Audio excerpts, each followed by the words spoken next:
48 గంటలు నువ్వు కోరుకుంటే ఇంకెక్కువ కావాలన్నా తలుపులు మూద్దాం, భోజనాలు అక్కడనే పెడదాం, బట్టలు తెచ్చుకో, మేము వస్తాం.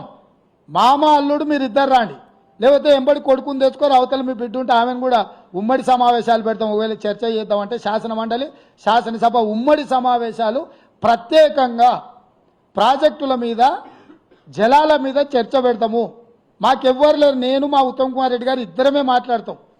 చంద్రశేఖరరావు, హరీష్ రావు, తారక రామారావు, కవితారావు నలుగురు మీరు ఒకరి తర్వాత ఒకరు అలచిపోకుంటే ఎంతసేపు అయినా మాట్లాడదాం, చర్చ చేద్దాం. ఇవాళ ఏదో అసెంబ్లీలో చర్చ పెట్ట ఎస్ వీఆర్ రెడీ. నువ్వు ఎప్పుడు పెట్టావో పెట్టు, నీ దిమ్మది రేటట్టు అసెంబ్లీలో సమాధానం చెప్తాం బిడ్డ. గతంలో మా కేసీఆర్ గారు ఇదే అసెంబ్లీలో పవర్ పాయింట్ ప్రజెంటేషన్ పెడితే మేం ప్రిపేర్ కాలేదని ముఖం చాటేసి పారిపోయింది నీ కాంగ్రెస్ పార్టీ.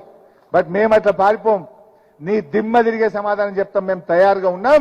నువ్వు చేసిన తప్పును తెలంగాణ ప్రజలకు అర్థమయ్యేటట్టు అసెంబ్లీ సాక్షిగా నీ సంగతి ఏందో బయట పెట్టామని చెప్పి మనం చేస్తాం.